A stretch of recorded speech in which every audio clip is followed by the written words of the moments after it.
Excellencies, distinguished delegates, participants, dear colleagues, very good morning, good afternoon, or even good evening, depending on your time zone. My name is Dominique Burgeon. I'm the director of the FAO Liaison Office in Geneva, and I will be moderating today's session. Let me start, of course, by thanking you all for taking the time to attend today's session. We appreciate your support and interest in the topic we are going to discuss today. As you may know, when it comes to FAO, we support our members' efforts to formulate policies conducive to improved food security by strengthening evidence and analysis and providing technical assistance as well as capacity development. As the FAO Liaison Office in Geneva, and in collaboration with our colleagues in the technical division at headquarters, we have been organizing a number of thematic dialogues and briefing to basically feed and inform policy making and sharing FAO technical knowledge. In that context, today's event, ahead of the second part of the fifth session of the Intergovernmental Negotiating Committee to develop an international legally binding instrument on plastic pollution, scheduled to take place in August in Geneva, today's briefing will focus on agri-plastic management. Before introducing our speakers, let me provide briefly some background information on today's topic. Over the last 70 years, the use of plastics in agri-food systems and food value chain has become, as you all know, pervasive. According to our estimates, every year 12.5 million tons of plastics are used in plant and animal production. The crop production and livestock sector are the largest users, according for 10 million tons per year, followed by fisheries and aquaculture with 2.1 million tons and forestry with 0.2 million tons. Agricultural plastics have mixed impact on food security, food safety and nutrition, as well as on social and economic dimension of sustainability. It is in this context that addressing plastic pollution within agri-food system value chains should be an integral part of the transformation of agri-food system to be more resilient, inclusive, sustainable, and efficient. Taking into account the contextual specificity of plastics use in agriculture and as FAO, we advocate for appropriate consideration of sector specificities in approaches to prevent and reduce plastic pollution, while safeguarding food security and nutrition, food safety, considering the One Health approach, and improving sustainability. Within this framework, the participation of diverse group of speakers today will aim to, one, present FAO's work on agri-plastic management, two, discuss the agricultural sector within the new legally binding instrument and in the context of plastic trade policies, three, facilitate dialogue between government representatives and international organizations, and four, explore opportunities for collaboration and implementation of sustainable practices. For today's session, we have a very good and diversified panel of experts and members who are going to intervene. We have Ms. Ritsuko Yoneda, Director of Multilateral Issues, International Affairs Bureau at the Ministry of Agriculture, Forestry and Fisheries of Japan. We have Ms. Daniela Garcia, Deputy Permanent Representative at the Permanent Mission of Ecuador in Geneva. Welcome. We have Ms. Kerry Albury, Senior Policy Advisor for Intergovernmental Negotiating Committee Secretariat. We have Ms. Yeva Barso-Kaye, Yep. More or less. Thank you. Lead Trade and Green Transition at the International Institute for Sustainable Development, IISD. And we have our colleague Lev Neretin, Environment Lead at FAO's Office of Climate Change and Biodiversity. So I will not elaborate too much on the logistics for today. You are all very familiar with the way we work. It's a Zoom. It will be in English. It will last for about 1 hour and a half. There will be time at the end, hopefully, to take some questions. And for that, we would like to ask you not to ask the chat, but to ask the Q&A module posting questions. So that's it for the introduction and housekeeping. And I would like now to start by giving the floor to Ms. Kerry Albury. And Ms. Albury will provide an update on the INC process to develop an internationally legally binding instrument on plastic pollution. Ms. Albury, the floor is yours. Thank you very much for your kind opening, and thank you very much for having the Secretariat of the INC take part in this session. Thank you to our colleagues at FAO for the kind invitation. And so I'll be very happy to set the scene for this conversation with an overview and update of the work of the Intergovernmental Negotiating Committee to develop an international legally binding instrument on plastic pollution, including in the marine environment. I'm going to refer to it as INC going forward. Indeed, events such as this one today reflect the type of interaction and cooperation that's so important in addressing this issue. And I'm very pleased to see also some good friends on this panel who've been following the process closely. So they will no doubt bring their own perspectives on the process to this conversation. So I look forward to hearing you. So as we've just heard, the world is coming together because we're facing a growing plastic pollution crisis, and we've just heard some of the estimates for the agriculture sector. And in response to this challenge, in March 2022, the UN member states adopted Resolution 514 at UNEA, the United Nations Environment Assembly. And in this resolution, as you know, they agreed to launch negotiations towards an international legally binding instrument to address plastic pollution. So the adoption of this resolution and the mandate arising from it reflects the shared recognition of members that the high and increasing levels of plastic pollution represent a serious environmental problem at a global scale, and also reflects their commitment to address this plastic pollution, including in the marine environment. The resolution also highlights a notion of a comprehensive approach to address the full life cycle of plastic, and it affirms the urgent need to strengthen global coordination, cooperation, and governance to take action towards long-term elimination of plastic pollution. So let me just recall what has happened since the adoption of this resolution towards the development of this international legally binding instrument, and where we're at now to set the scene for your conversation. So the INC began its work in 2022, shortly after the adoption of the resolution. And it's been a very busy time since, with 5 negotiation sessions. A first session in November 2022 in Uruguay, followed by 2 sessions in 2023 in France and in Kenya, respectively. The INC then met again in Canada, Ottawa, in April 2024. And most recently, it met in Busan, the Republic of Korea, at the end of last year, in what is now known as the first part of the 5th session. So it's become known as INC 5.1.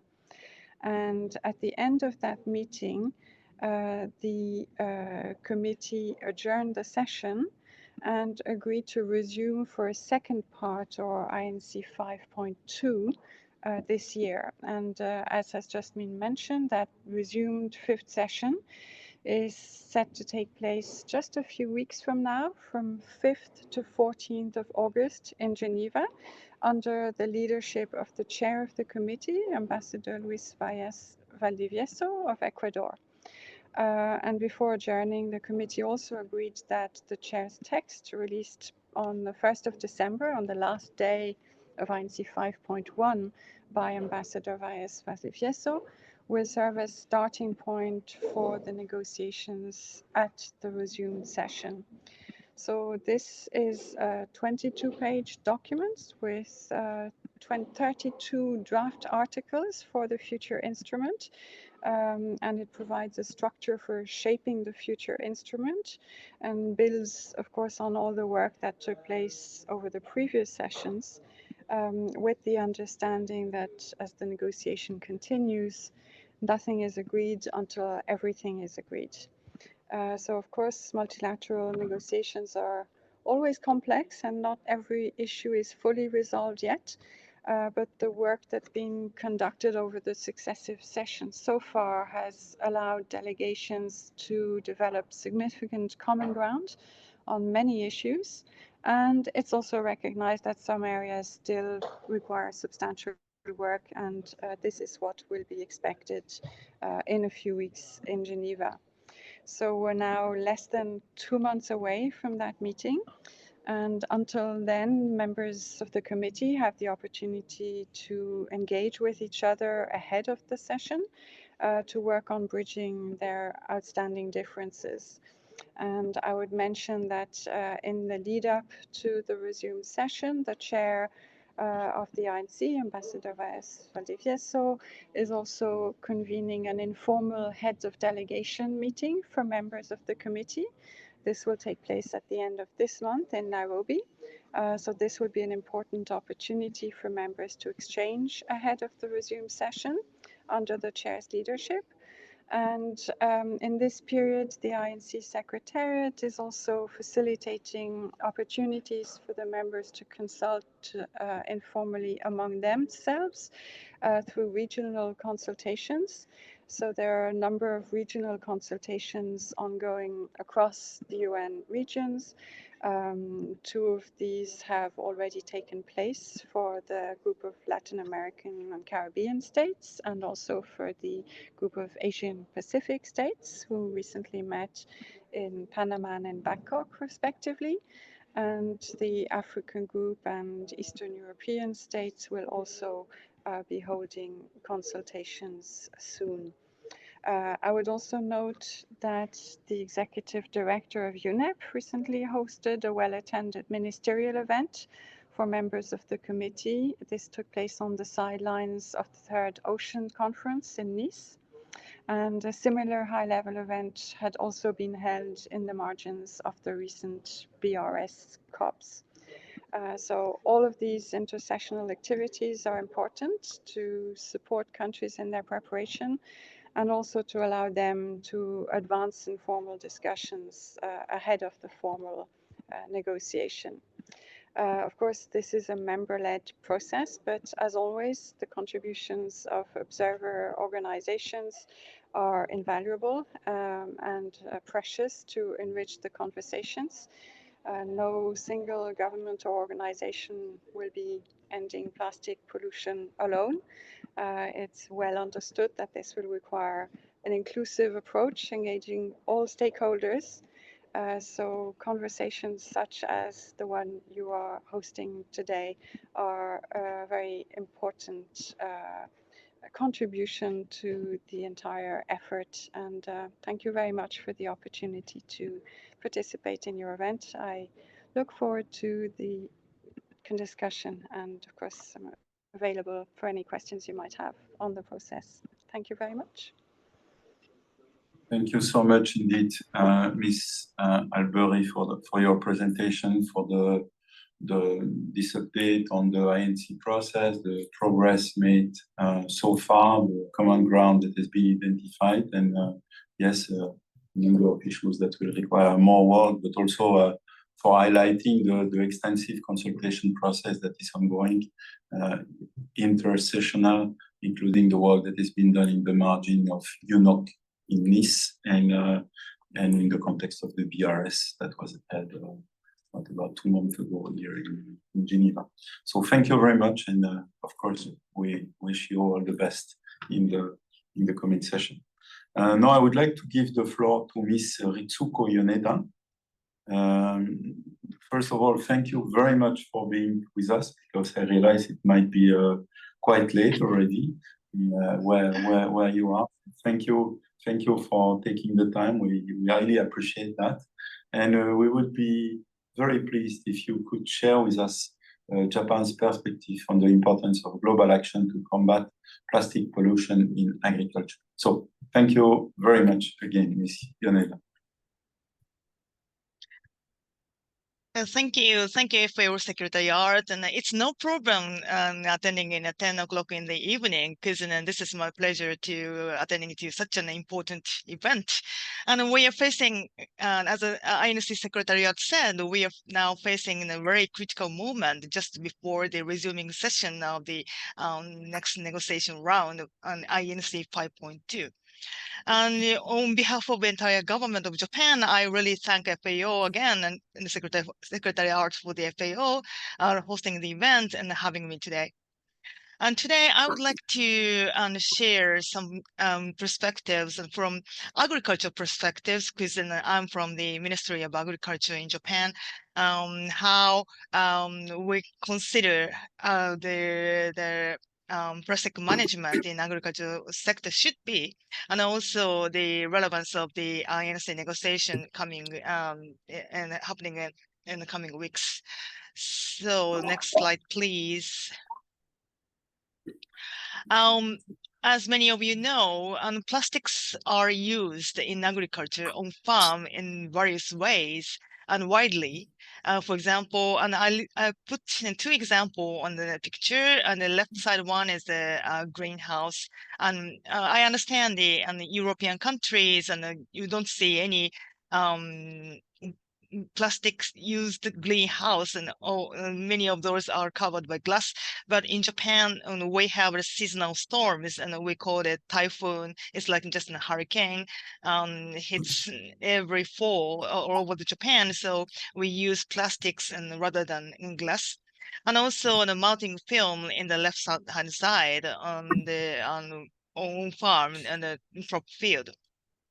And these are materials are so essential for stable food production. And I can say it's vital to global food security.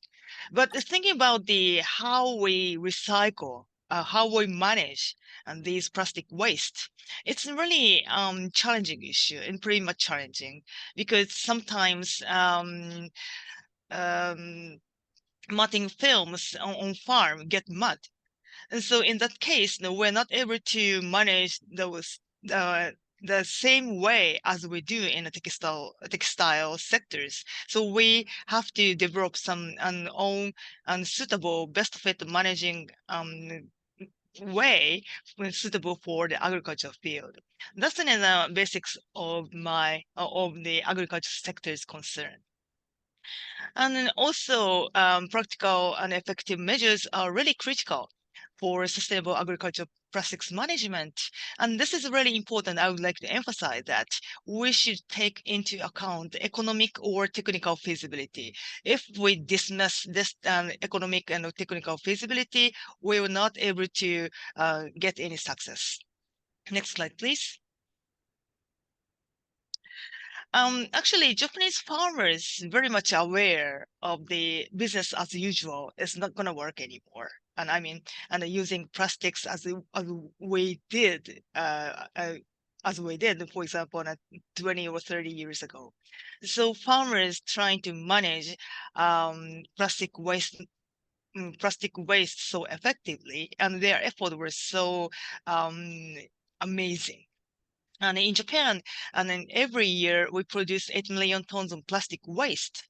But in fact, and this portion of the agricultural waste is really small, and only 1%. But even though any Japanese farmers have made great effort how to manage this plastic waste, and with their efforts as a result, and agri-plastics waste has halved over the past 30 years.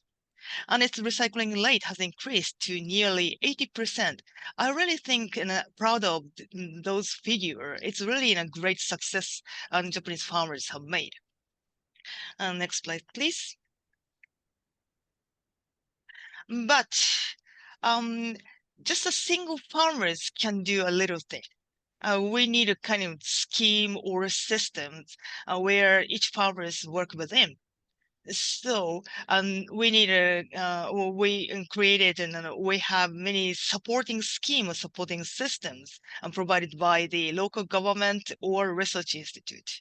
And for example, in Japan, local multi-stakeholder platforms that were hosted by the local government are established under national legislation how to manage waste, and that platforms have played a key role in a proper management of agricultural plastic waste. I'm showing I'm placed in some picture of the figure of agri-plastic waste collection system in Japan, and a multi-stakeholder platform, or we can say council at local level, is always a center. And together with the other stakeholders and cooperation, we succeed to reduce the agri-plastic waste half over past 30 years. And also, I can say the success of the research institute is really, their contribution is really big. And Japan also promotes research and development of innovative alternatives, including bio-based / biodegradable plastics. And research is still ongoing, and every day we can see remarkable progress and how the research institution have made. And next slide, please. So, FAO's bluntly code of conduct. Perhaps my colleague from FAO will explain it in details, but just sharing the view and perspectives on that from Japanese side, we actually really appreciate the value in the bluntly code of conduct, or VCOC. As you many know, and the VCOC was already published in the February this year. And it contains comprehensive and practical policy guidance for sustainable use of agri-plastics. Maybe why this was established will be explained later. And the value of this VOC is like this provides the practical guidance, as I said. Because as I told you, I could explain, the farmers have made great efforts so far.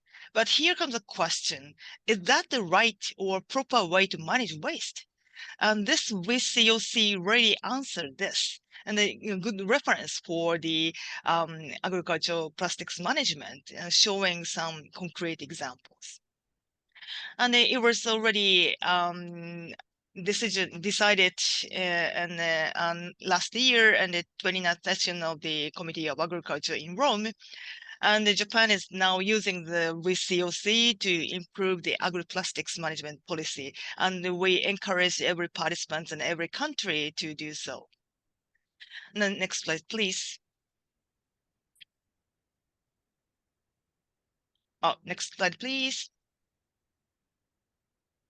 Can you give me a second? I think my computer is frozen. Okay, take your time.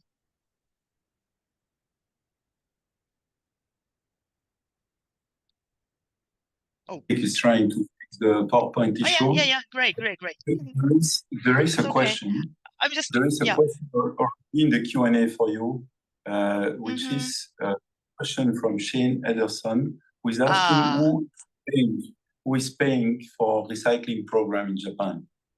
So actually, a major way is covered by the in many ways, the cost is covered by the local government. But of course, there are some EPRs like systems, but and it's really limited. That is the reality at this moment. But we are considering that how to fund for the right management and other than local government expenditures. And that is a really problem at this moment. Okay, so it was very timely because now we are ready for the next slide. Yeah. Yeah, this is the next Yes. slide. Yeah, that's all right. Now, I would like to share a little bit about the relevance of the agriculture sector within the INC context. So far, I explained that how proper management is needed for tailored to agriculture sector. Luckily, we have friends in many countries. So in the past INC negotiations, a need for sector-specific works, guidelines has been proposed. And in the proposed text on the table, and we called it sectoral approach. And then when Japan considers that it is a really practical and effective solution for the plastic products and used in agriculture and fisheries or aquaculture. And among those, FAO with COC can be a great reference or discussion starter by its nature. Which aim to show any guidance and what is a proper or what is a feasible plastic waste management solution.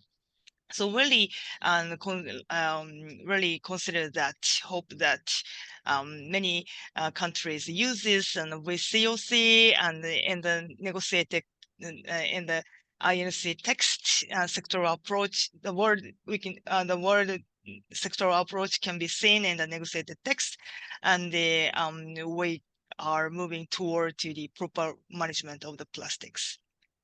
So final remarks. Next slide, please. I would like to raise 3 points as shown in the slide. Firstly, the collective effort by multiple stakeholders are key. And this is a no question. And for proper waste management of plastics, it's really self-evident. And the second one, the FAO's VOC can be a good discussion starter and reference. And 3, and we are from Ministry of Agriculture, and we are participating to the Geneva negotiation together with Ministry of Environment and the Ministry of Foreign Affairs of Japan, and ready to contribute to the successful outcome at INC 5.2. And in cooperation with domestic and international stakeholders. So if you see delegates from the Ministry of Agriculture, please, please contact me and contact us for the further discussion. Thank you.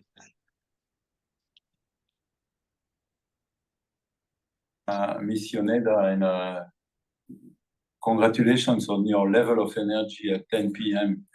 in the evening. Much appreciate. No problem. Also, my pleasure.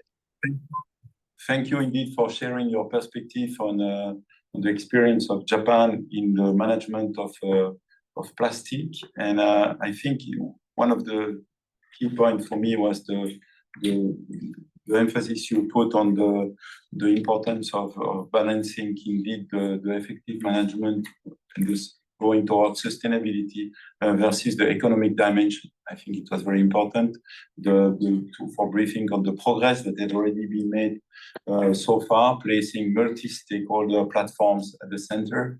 Indeed, very important. And then, of course, for referring to the voluntary code of conduct and the role, its usefulness in the context of the INC. So thank you very much. And now I would like to come to my neighbor, Miss Daniela Garcia. Could you please share with us Ecuador's perspective on the importance of global action to combat plastic pollution in agriculture, perhaps also referring to the role you play as one of the coordinators of the WTO dialogue on plastic pollution. Thank you so much. And thank you, Dominic. Thanks to FAO for invite us to participate in this event. We're very happy to hear with so many friendly faces, and there's a whole community fighting plastic pollution. So very happy to be in this effort, which is a whole of international community effort. And we will see this in Geneva in 5.2, right, in August. So looking forward to that. Excellencies, colleagues, friends, I will speak as coordinator of the dialogue on plastic pollution and environmentally sustainable plastics trade, or the DPP, as you mentioned, Dominic. Very glad to be here. This dialogue is hosted at the World Trade Organization, the WTO, since 2020. And we're now 83 members, including Japan, and it was a great presentation, thanks to our colleague from Japan, and 83 members of the WTO co-sponsoring this environmental initiative that also includes stakeholders. As you know, WTO is not an organization where we have stakeholders participating necessarily, but this initiative has innovate in terms of working also with the stakeholders, and FAO has certainly contributed to our dialogue. I'm here on behalf of the coordinators, Australia, Barbados, China, Fiji, Morocco, and Ecuador. And just to share with you and to respond to your question, how the dialogue has contributed. And of course, I will always add the Ecuadorian perspective. I'm Ecuadorian, and Ecuador has been working together with a lot of friends in this effort. I can say that this is very much alive because there are many governments, many organizations, and many stakeholders fighting plastic pollution, but also contributing in a very collaborative effort. So the dialogue has demonstrated that trade and trade expertise and trade policy can offer solutions to the environmental challenges we face, and that we can design policies that are mutually supportive, trade, environment, but also human health. And you mentioned, well, nutrition and health being objectives of public policy, but broader objectives globally, the protection of those environment and human health. From the outset, I would like to recognize the expertise that FAO and other stakeholders bring to our dialogue, and thank you for your continued efforts and presence. So what we're doing, we're working around 3 work streams, one for cross-cutting issues such as transparency, technical assistance, and capacity building. The second one, reduction to tackle plastic pollution. This reduction of production of harmful and unnecessary plastics that can include agri-plastics. So this is an area that is included here, but also in the transparency side, right? Which is, as we call it, cross-cutting. And promoting trade to tackle plastic pollution, such as trade in sustainable, safe, and effective non-plastic substitutes, alternatives, services, and technologies. So goods and services are part also of our promoting trade to tackle pollution work stream. So let me briefly provide you some concrete examples of our work, focusing on agri-plastics and the relevance to this very important topic that FAO has brought to this table. So under the cross-cutting work stream, for instance, we want to reach, or we have been working to reach a better understanding of trade flows of plastics. And this, of course, supports informed decision-making by governments. And trade data is far from being complete. Here, as many goods with embedded plastics are not accounted when we talk about trade flows. They are not identified and they are not shown in the data. So we're working on that. So increasing transparency of trade flows of plastics like single-use plastics, plastics films, and hard to recycle plastics is important and is part of our mandate by the 83 members, these 3 sectors in particular. In the dialogue, we're exploring cooperations on statistic approaches that could be cost efficient to improve this understanding. And this could be broken down by sector, helping understanding the amount of agri-plastics being moved across borders, being traded.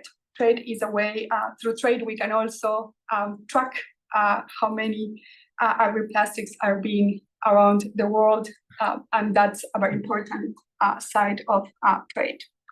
Another important part is to improve the capacity of developing countries to use trade as a tool to tackle plastic pollution. So in the dialogue, we're facilitating coordination of trade-related technical assistance and capacity building activities through informal matchmaking efforts, putting in relation assistance providers with technical experts and recipients. And this is and it's important to mention that we start based on the priorities of developing and least developing country members, And of course, we do matchmaking efforts with those assistance providers that have also adapted to provide trade-related technical assistance matching with the priorities that developing countries have. And it seems a simple issue, but that changes many things, the priorities that developing countries have.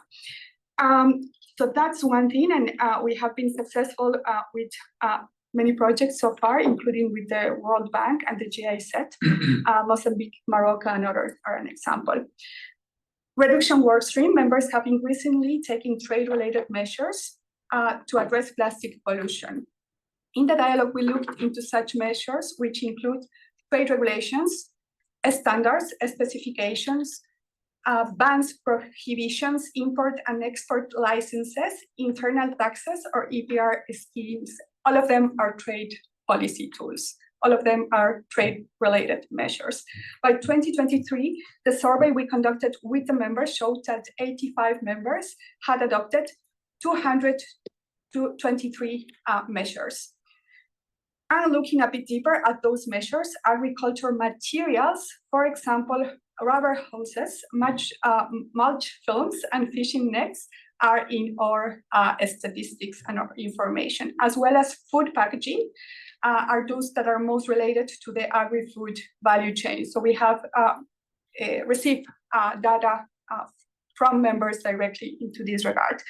This survey tells us that there are already trade actions in countries that directly relate to the agri-food sector.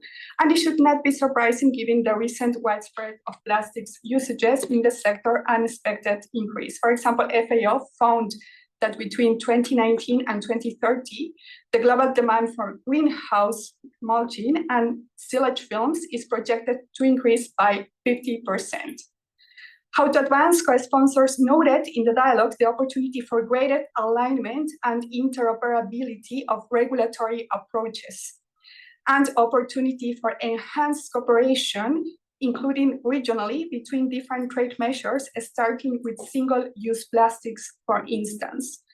The international standards produced by the Codex Alimentarius and presented during our dialogue to our membership certainly contributed to such alignment. So there is a great contribution already made, as does the work of ISO and other organizations through technical expertise on international standards. However, it seems that there is need for more work, including to develop international standards for non-plastic substitutes, which brings me to the presentation of the work undertaken by the promotion workstream. But also to mention, in the TBT committee, there has been also a great members have given importance also to address plastics in agriculture, and that's an important thing from the members in the trade area.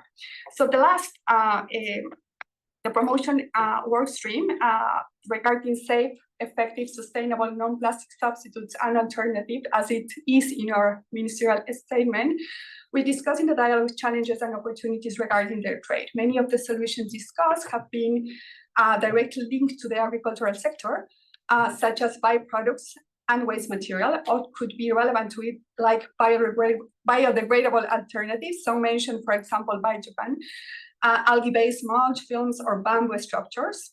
Several private sector stakeholders also have shared their challenges, including cost competitiveness and unharmonized standards, but also the need for effective solutions in terms of food safety, but also health and environment. So there are many things to take into consideration when we talk about solutions, and we're looking into them. Exploring and promoting innovative and environmentally friendly alternatives could help achieve a balance between agricultural efficiency and ecological sustainability, certainly supporting both environmental and trade-related objectives while taking care of health, food safety, and nutrition. So policymakers, we do have a very complex task, but certainly these efforts together and collaboration makes our job possible. Just to finalize, for example, in a workshop focused on Latin America conducted in May, the unique comparative advantages of materials such as banana peels, tortilla straw, tortilla we say, rice hulls and sugarcane byproducts were highlighted. So they could be viable substitutes. And here we had a presentation by the UI office of FAO, sharing this experience in this regard in the workshop. So we're working with all of you. I will conclude by emphasizing the dialogue inclusive approach and the importance of cross-fertilizing with expertise from different sources. Really, you have the support of the trade expertise. And thanking you all for the opportunity to share this work. And we hope to see you, all of you, in the dialogue's upcoming sessions in the WTO, including we have an event on the 3rd of July. I will share more information, and we, of course, hope to continue harnessing the tools that trade can give us to contribute to end plastic pollution. And thank you, Dominic. I hope I didn't went too long, but No. we have so much to share. Excellent. Thank you very much, Daniela, for offering this perspective on behalf of the coordinators. Is an S, because I understand you spoke about on behalf of the 6 of them on the work of the WTO dialogue on plastic pollution and environmentally sustainable plastic trades, referring to the work that is undertaken by 83 members involved in that, and providing details on the work that is ongoing on the 3 work streams. Cross-cutting issues, reducing to tackle pollution, and promoting trade to tackle pollution. What was very interesting is that each time you were able to make the link with the agriculture sector and saying that a lot is happening actually in relation to agriculture.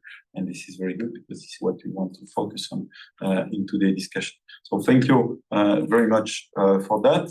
And now, after listening to the perspective from Japan, from the work that is taking place at WTO, I would like to invite my colleague Lev Neretin, who will speak about the work on FAO on agri-plastic management, and will, of course, provide some information also on the recently published provisional voluntary code of conduct on the sustainable use and management of plastics in agriculture.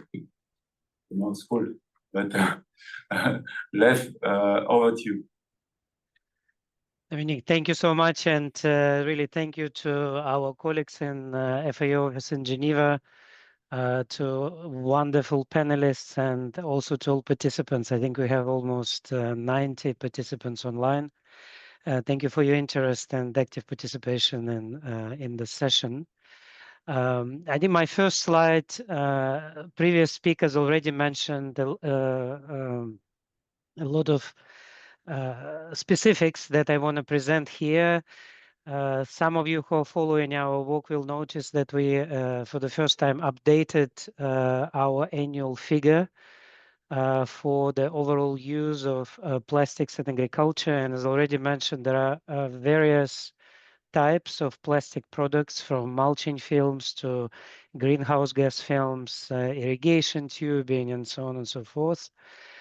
Films indeed represent a lion's share of plastics used, while still we are struggling to constrain the global overall global picture. But we noticed that probably the Asian continent represent most part of plastics use. But again, this data is just our guesstimate. We need certainly more investments in really presenting a coherent regional distribution. Very soon, FAO will release an important report on plastic pollution in agricultural soils, where we analyze the current state of knowledge. And it's important to mention that the sources of plastics in agriculture, sometimes we assume that most of them are coming from plastic products which are used in agriculture. In some instances, this is indeed the case, but there are also other sources of plastics which ultimately contaminate agricultural landscapes. The increasing scientific evidence, this is indeed a very active area of research on microplastics, nanoplastic pollution in soils. So there is already increasing evidence that in many actually instances, the microplastics levels in soils exceeds safe threshold, which were demonstrated in ecotoxicological studies. This is also another innovation for this particular webinar, as we indeed going towards the last stage of negotiations on the Global Plastic Treaty. And as many of you know, One Health concept is one of the, let's say, foundational paradigms that we are using at FAO. This is the concept which brings together ecosystem, animal, and human health. And I think here in this slide, I would not go too much into details, but we clearly see from the scientific evidence that plastic impacts are truly spreading across all these three major dimensions of One Health, from soils to animals, plants, and ultimately to humans. I would say at the moment, the current draft text of treaty does not mention One Health explicitly, but certainly I think when we speak about plastic pollution in agriculture, it's important to recognize that we are indeed dealing with these three major environments. As already kindly mentioned, but by Dr. Yoneda, FAO work started in 2021, actually before that, but when we published the global assessment on plastics use in agriculture. And since that, there have been significant developments. The assessment called for global action. Our technical committee on agriculture took this call for action to action and mandated FAO to develop a voluntary code of conduct. We conducted a series, actually very advanced, let's say, consultations, multi-stakeholder consultations. Hundreds of people supported us and very active engagement of members that finally resulted in publication of provisional voluntary code of conduct. It was not universally endorsed, but the decision for those countries who want to use this document as a main framework for managing plastics in agriculture, this document is available and now translated in several languages. Just a couple words about the key elements of the code itself. And again, we truly appreciate leadership of Japan and other members in shaping this document, which indeed became a holistic framework, systemic framework addressing sustainable use and management of plastics in agriculture. It has objectives. It embraces the life cycle approach to plastics. It embraces all agricultural subsectors. At FAO, we, while in the context of this presentation, when we say agriculture, we often mean terrestrial agriculture, crop production and livestock production. But the FAO constitution includes also in the definition of agriculture, forestry, fisheries and aquaculture. And this code covers all of them. It's a voluntary instrument. It's global in scope. It focuses on two elements, as I already mentioned, sustainable use, but also management of plastics. It considers various aspects of alternatives and substitutes. Indeed, it focuses mostly on the primary side of production, which is within the purview of our organization, but also a major source of plastic used in agriculture. I already mentioned the life cycle. It has provisions which concern governments and also non-governmental stakeholders. So there is a QR code if you would like to upload the code of conduct. This is on this slide. With the since the work on the code of conduct has been initiated, obviously there have been increased interest among members to practically implement actions on the ground to combat plastic pollution in various agricultural sectors. Together with UNEP, we are managing a large program on the reduction of agrochemicals, where for the first time ever, global environmental facilities supported management of plastics in agriculture.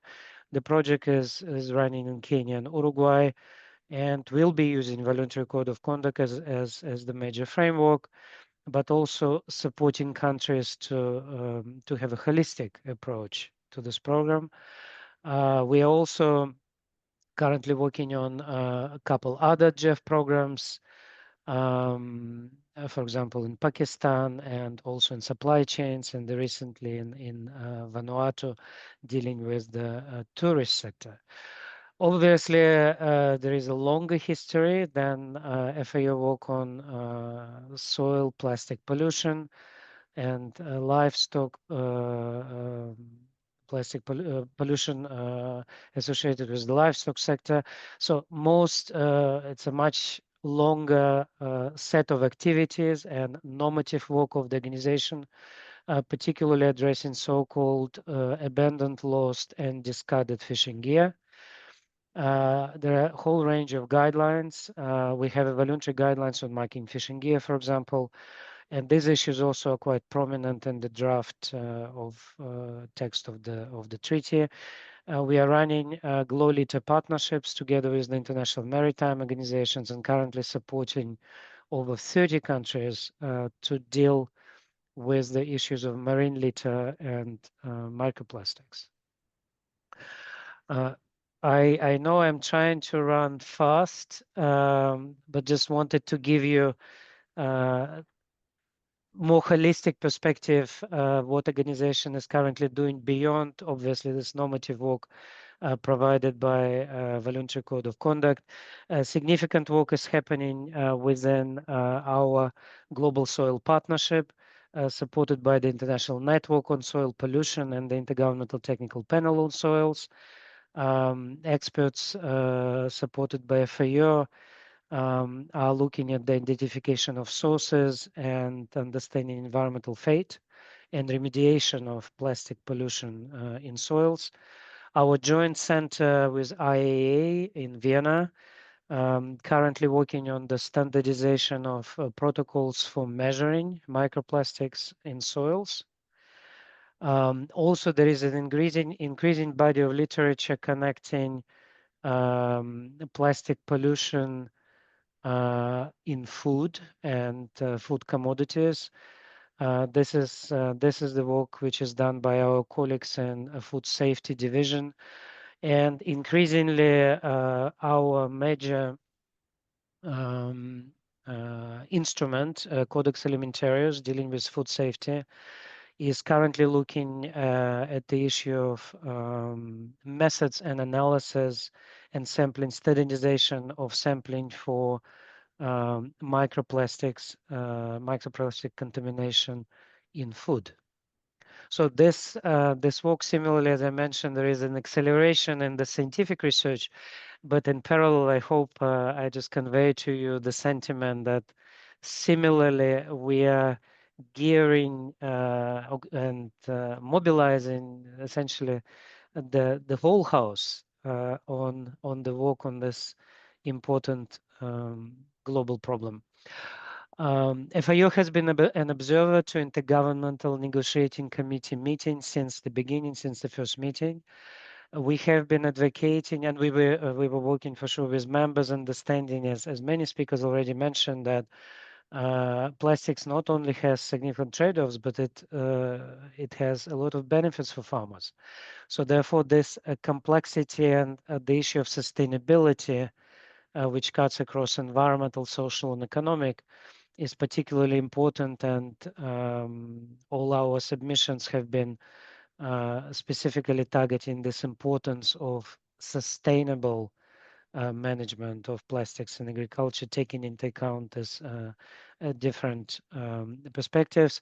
As already mentioned by a couple speakers from the beginning, given the specificity of sector and many other aspects, also a very strong decentralized nature and important implications for food security and nutrition, FAO has been advocating for the importance of two major, let's say, approaches in the treaty. One is the sector-specific approach, integration of sector-specific text in the articles describing design, and extended producer responsibility and waste management. But also, I think bringing everything together and taking even one step further beyond sector-specific approaches, it's still, again, as the representative from INC Secretariat mentioned, all text is bracketed, not all, but most of the text is bracketed, and nothing is agreed until everything is agreed. But one of the important proposals supported by many countries has been establishment of dedicated programs of work.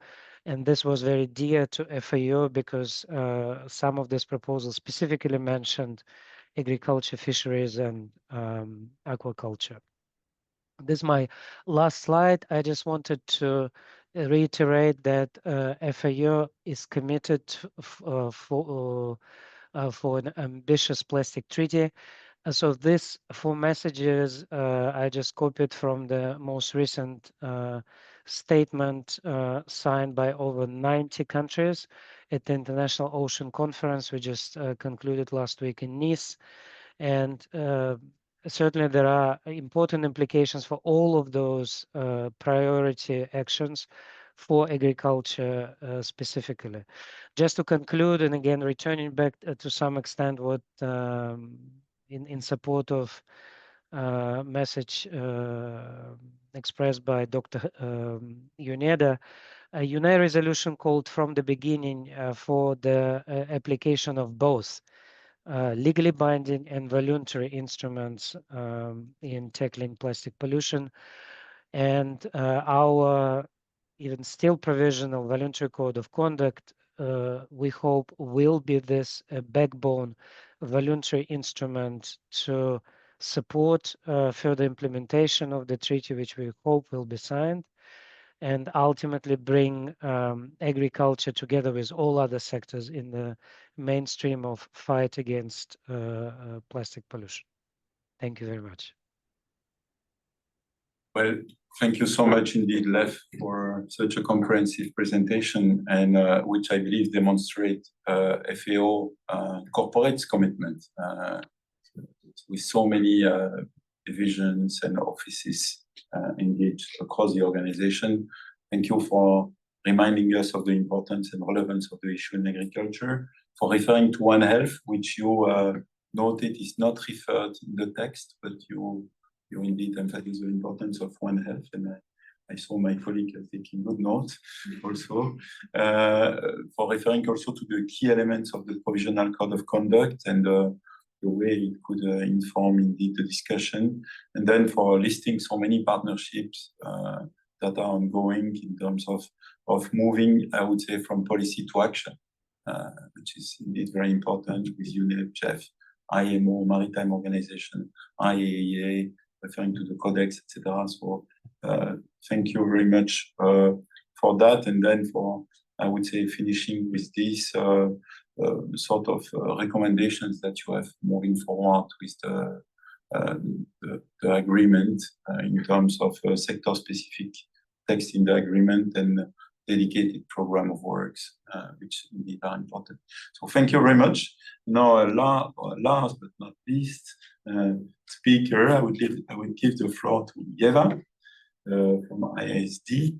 And we know, Eva, that the work of IISD also includes research and advisory work with government on the role of trade policy in the fight against major environmental challenges, including plastic pollution.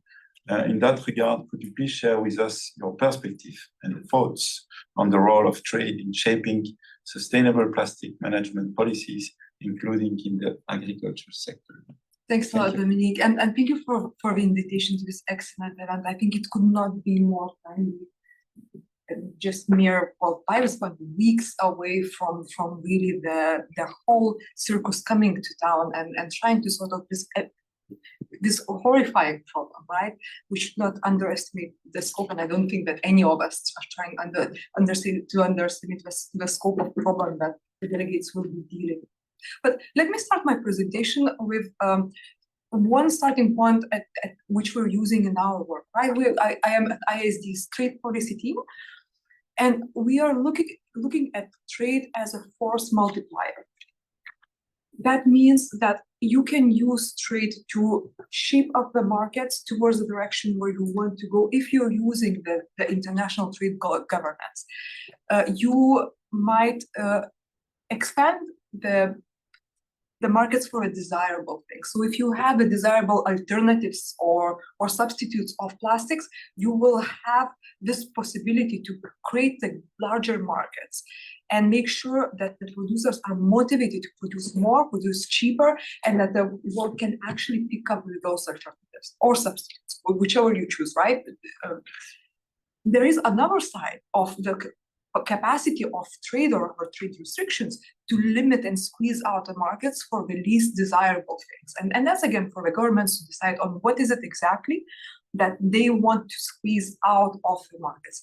Some governments are discussing the reduction of virgin plastic production, and you might be thinking of trade in these terms. You can also think about the reduction of most harmful or least desirable plastics, such as single plastic bags. And this is what I will cover in my presentation as I move along. But just to kind of bring this point on the table, reminding on why we always keep trade at the back of our minds when we're talking about the provisions that will be coming into life at INC, or what the dialogue for plastic pollution is trying to. So if we can move to the next slide, you will see that we have looked at a very similar data that Daniela has been talking about, but we have gone through it with a much more stricter filter. We have looked at the notified measures, asking ourselves how many measures of the WTO notified measures actually are targeting the plastic pollution with the aim to reduce it. And then kind of you start seeing the numbers that are a little bit smaller, and again, a bit more subjective, of course. We have identified 93 measures notified until 2021. So the data is a bit dated, but they have been taken by nearly 70 different WTO members, and that's not talking about repeated notifications. Some of those members have been dutifully notifying those measures. So out of 164, we see that this problem is so global that so many governments are taking those measures. We can move to the next one. We'll also see that those measures are being taken by every region and by every development status of notifying member. So we're talking about a problem that is really so big that anybody from least developed country in Africa to the most developed countries in North America or in Europe really feel obliged to go there. If we can move to the next slide, we will see, however, what are the products that are targeted by those measures. And here, kind of this enthusiasm about the amount of measures is starting to fade a little bit, because we are starting to see how limited the products that are targeted by those measures are. And just to make a point, the scope is expanding with each and every year, and each and every year we're witnessing kind of more and broader measures, just because the governments are recognizing the problems and introducing things that are much more novel than they were before. Having said that, if you're looking at your kind of global agreement on which products are the most harmful, they're here. And what you will notice is that we just have several sectors that are covered by that. If we can move to the next slide, you will see that we're talking about several types of finished plastic goods. So plastic bags and some type of plastic waste. Of those, on the next slide, we will see that most of that speaks about food packaging, food takeaways, so kind of all the fast lifestyle that we're living, especially in the post-COVID world. So packaging, over-packaging, double packaging is really strongly prevalent. Food containers, tableware, bottles, straws, rigid plastic foam used in food containers, all those things are really dominant. I would say the strong wave of those introductions coming not only from some African countries, but also from Asia, Southeast Asia, I would say in particular. And then much more smaller, if we can move to the next one, much more smaller amount of other products that are targeted. And here we're talking the amounts that you can count on two hands. So much less measures are targeting the fishing nets and the ghost gear that I think Lev was just mentioning, which is very important. Some types of plastic film, and those are the things that Ms. Yoneda was mentioning in her presentation. So addressing some of our agricultural problems, rubber tires, balloon sticks, and my favorite, the fruit stickers. There are some other components that have been mentioned, plastic materials, polyethylene, again, so the famous greenhouses that are not only prevalent in Japan, but my own country, Lithuania, we're still building greenhouses from polyethylene. Some chemicals, so such as plasticizers, components, again, kind of components of plastic bags, or just something that you attach on something, like so parts of other products, plastic parts of electronic displays, plastic parts of chargers, you name it, right? But then again, you stop and when you think a little bit about what sectors we're talking about, so we're talking about our food deliveries and takeaways, about our retail sector, so how we package the things that we buy, and very, very kind of individual things in this latest list. If we can move into the next one, we will also see that those measures have been targeted. The types of measures have been notified and have been stricter. They often were focusing on bans and prohibition. But what is important, and I think very important for this discussion, thinking of what had been mentioned by Lev when producing the VCOC, is that there is a role of other procedures as well. So the technical regulations, some specifications that can be applied. So kind of a softer market shaping measures, which still apply an obligation or imply an obligation on producers, but they are not as strict as complete ban or prohibition. When we look at in the next slide, what there is in terms of agriculture and trade-related measures on plastics, I would say that if you discount the measures that are targeting the safety or standards of used agricultural products, there is not that much that links plastics and agriculture that directly. And I pulled out a couple of very recent measures, which kind of speaks again about the novelty of those measures, and maybe the novelty about the members understanding the need to notify those measures. So I think they are all very good examples of the things that could be happening. So in particular, the code of practice of handling fertilizers that can be packed in bags with plastics liner. So we're talking about the packaging of agricultural use products. Again, another plastics food packaging definition in Thailand that defines how food packaging needs to be done. And the French restriction on the sale and display of unprocessed fruit and vegetables in the supermarkets in the plastic packaging. So the bananas in plastic packaging is kind of the thing of the past there as of now. Where it brings me, and I think to think about where we are right now, I think more than ever we need to think about how this list and those measures can be horizontally expanded, horizontally and vertically. So how can we expand this already limited list? How can we move forward together, thinking about things that are not necessary in our environment, in our economies? And that's why I think that the use of sectoral approach is a very attractive idea, because we definitely have sectors that use more plastics than others. But we also need to think about country specificity, as I think Ms. Yoneda mentioned. We need those good discussions, and I'm very grateful to be participating in the discussions on this right now. I think it puts us on a good footing to solve this whole problem here and today. Wow, I didn't feel that. But thank I'm you. sorry, I did not mean to put this all the weight of decision in your hands. Daniela approved.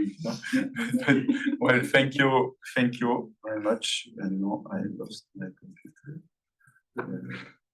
Okay. So thank you very much indeed, Eva, for your very comprehensive presentation, for indeed presenting the role of trade in the issue at hand, and for identifying the all the measures that are, the few measures that are already in place, and even fewer measures that are in place when it comes to agriculture, and your effort in trying to expand the list of such measures that could be used moving forward. So I lost my computer, so now I will I will have to use my cell phone, because there were a number of questions as we move to the last part of this briefing today, where there will be questions addressed to the panelists, and perhaps I could start with one that would go to you, Daniela. It's a question from Mr. De Lepino, who is asking whether there is any open database available regarding data collected by WTO on mulching films and greenhouses covers. Thank you so much, Dominic. And I have been thinking about how we can collaboratively improve efforts in transparency. There's so much to do in terms of data. So certainly, for example, the presentation by everyone showed important data. When Jeva was mentioning the effort, when we saw trade agreements in the WTO, we have strong obligations in many areas, mainly on transparency. So notifications is a great part of our job. Having many hats, sometimes people say that I'm cross-cutting because I have been part of the chair's team for the agency, but also in terms of trade, barriers to trade, Tatiana mentioned, it's a committee that is dealing with regulations and standards in the WTO that I have been sharing. Many of the information comes from the notifications that members have made there, and you have information in that regard. And there's an environmental database which stands as a work of trade and environment. But just want to shed light in terms of the work that the dialogue has done, because we have gone beyond the information and notifications. Taking that as a basis, the members have done an extra effort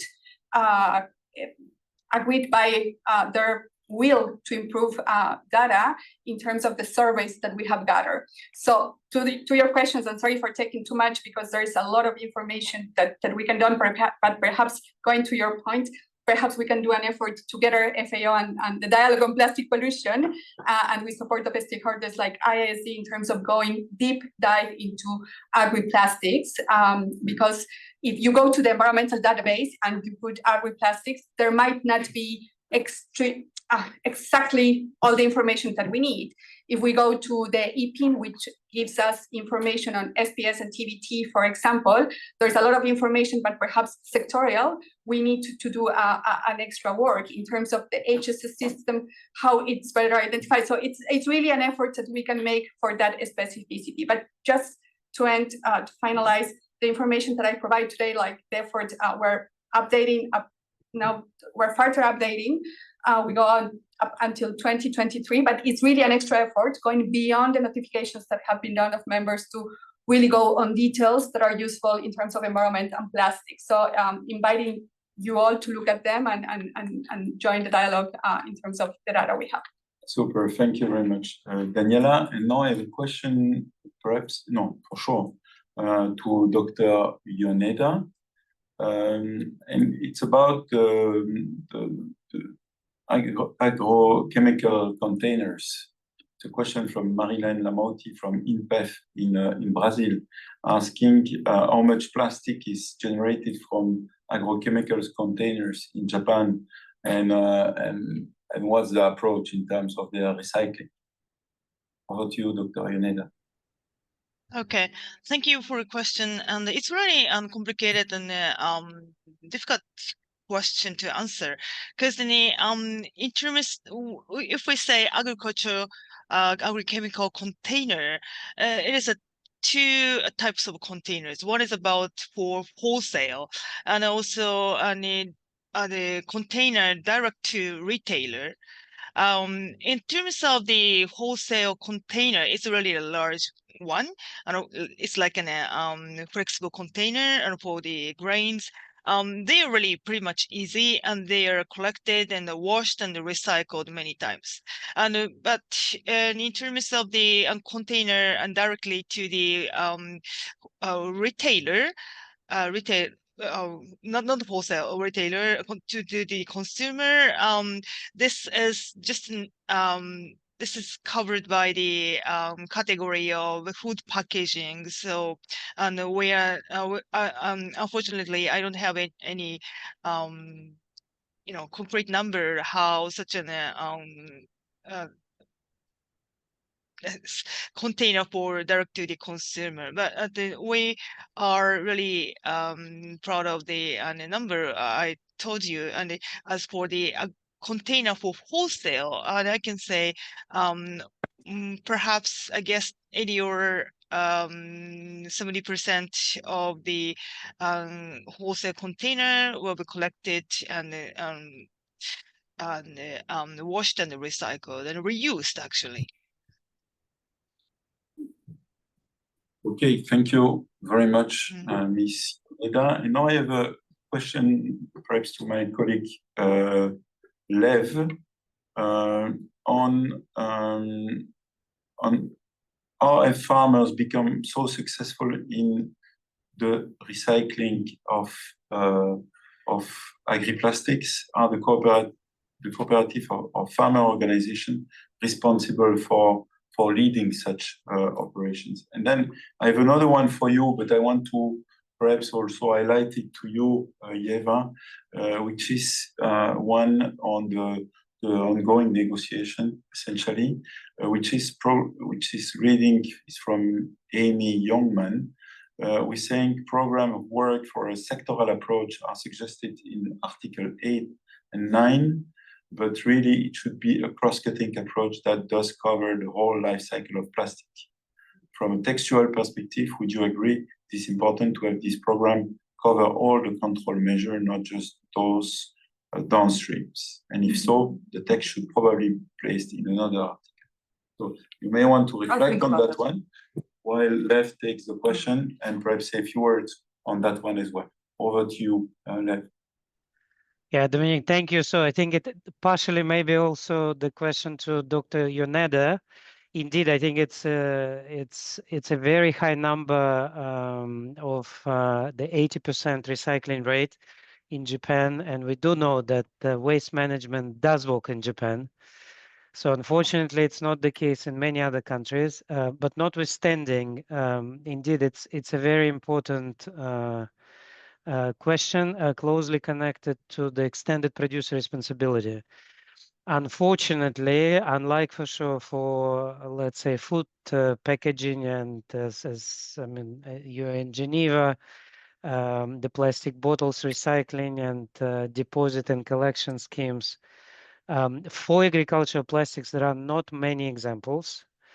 The most successful ones are especially were deployed for pesticide containers, because for sure there's the highly hazardous chemical substances. And the examples we have, for example, in France, Systema de Valor, in Canada, in Brazil, they indeed were able to reach such high degree of collection of agricultural plastics. So the schemes are most, I think, successful are mandatory schemes. So they are funded through public-private partnerships. So there is a whole system, the whole model behind it. So in theory, yes, if there is a political will, if country does recognize the importance of the issue, resources can be allocated, and indeed such high rates of collection could be reached. But this is still for agriculture plastics, especially because of pollution with soils and agrochemicals. This is rather an exception than a rule for developing countries. Very quick, because yeah, I really would love also to hear from Yeva. Excellent question from on the dedicated programs of work. We fully support this approach. We also believe, again, we are observers from our perspective as a technical agency.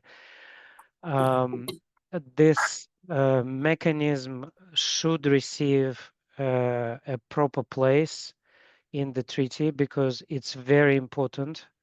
And this is the only mechanism which can really create an opportunity for various stakeholders, both upstream and downstream, to solve the problem together. And this is why this dedicated program of work is could be such a golden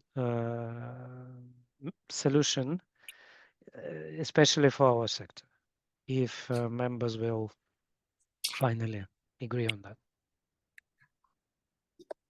Thank you. Now, immediately to follow up with Yeva, and then perhaps I would like to have Dr. Yoneda saying a last word on the previous question on if she could perhaps further elaborate on how farmers have become so successful in the recycling. It would be good. But first, Yeva, and then perhaps the last word to Dr. Yoneda.